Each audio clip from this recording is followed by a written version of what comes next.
Hi everyone, welcome back to Cello Lessons for Adults. Today we're going to learn how to set up our left and right hands on the cello.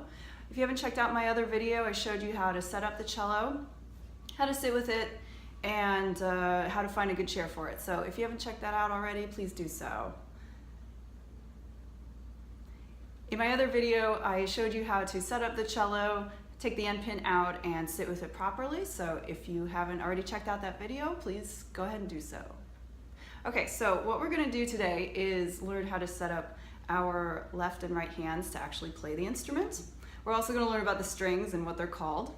So the first thing I'm gonna do is I'm gonna take my right hand and I'm going to make a shape that's like a backwards C. I'm going to put my thumb against the side of the fingerboard here. Now this space is approximately between where the shoulder of the cello is and the end of the fingerboard right there, yeah. So I'm finding my thumb about halfway between those 2 points, not too high and not down too low.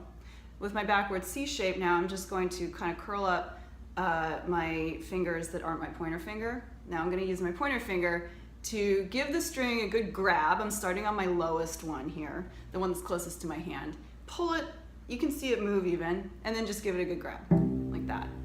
What you don't want to do is just sort of brush it, you know. The strings are not going to snap in your hand this way, so you can actually give it a good grab and get a nice sound, and you'll see why that's important later. So that first string that's closest to my hand, that's the C string, and that's the lowest one. Now from order of lowest to highest, they go C, G, D, and A. So backwards, that would be A, D, G, and C. You see I'm glancing at my fingers to see that I'm actually really going to hit it, especially when we start learning this spatial awareness. Takes a little bit of time, and using your eyes can be really helpful. Okay, good. So that's the strings there. Remember this position here, halfway between the shoulder and the end of the fingerboard. Keep your wrist flat, nice and curved. I don't want any of this really tense. That can mess us up later. All right, so left hand, this is a little bit more involved, so stay with me. So what I'm gonna do is something that I call the Superman arm. It's kind of my own patented invention, so, you know, it's special. What I'm gonna do is put my arm straight out in front of me like this, like I'm kind of Supermaning through the air right now, flying or such, and my wrist is really flat. You notice that? So what I'm gonna do now is curve my hands like I am pouring one out for my homies on the ground. Nice and curved fingers, right? Okay, so keeping my wrist really flat, I'm now gonna bend my elbow, and I'm gonna navigate my fingers onto the fingerboard. Now you guys should have tapes. I would highly, highly, highly recommend having finger tapes on your cello for the very beginning at least, okay? So if you can imagine that I have tapes, what I'm gonna do is line up all of my fingertips. Remember, we're keeping our hands really curved with the tapes, okay?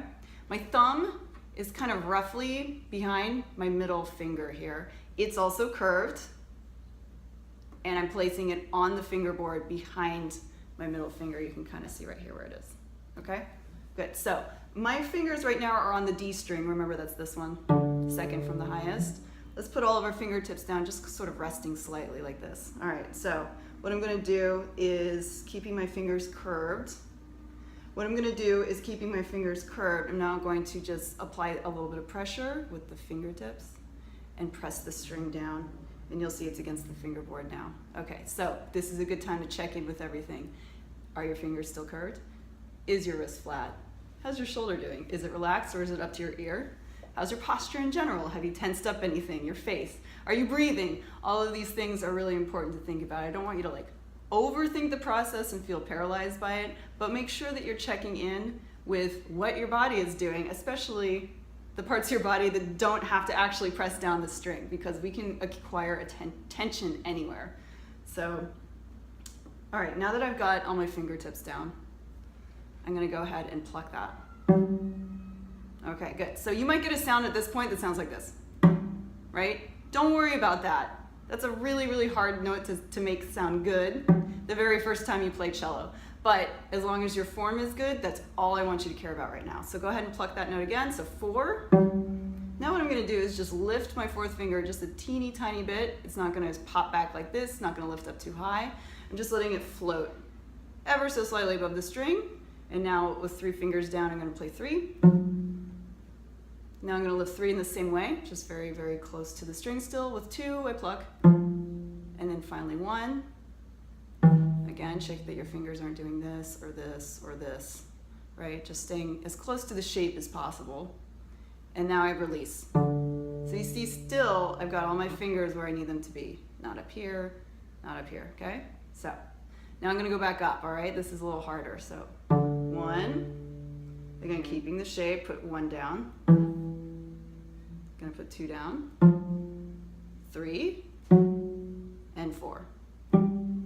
Good. Notice that when I'm playing, I'm not actually looking at my fingers, because what happens there is that my posture and my alignment get out of whack.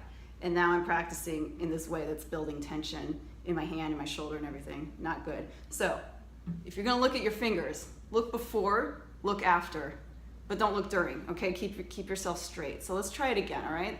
This is called countdown, all right? So Superman, pour 1 out, bend the elbow, align the fingertips, press down, come back to a neutral position, and now let's start. So 4, 3, 2, 1, open, 1, 2, don't look, 3, and 4.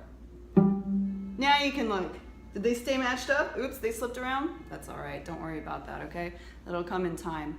Another thing that can help you out if you don't already have something is I found that actually putting like a little sticker or folded up piece of paper and like taping it to the back of the fingerboard where that second finger is supposed to go will create a little marker for you so you know where your thumb is supposed to be.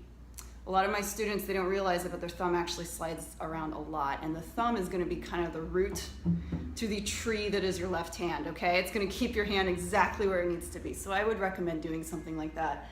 Put something that's sticky, not too sticky, but you know, Scotch tape at the most, or a little sticker to keep your thumb in place. All right, so that's it. That's my tutorial on how to set up your left and right hand and play around with the strings and get to know them. So hope you enjoy. Take care.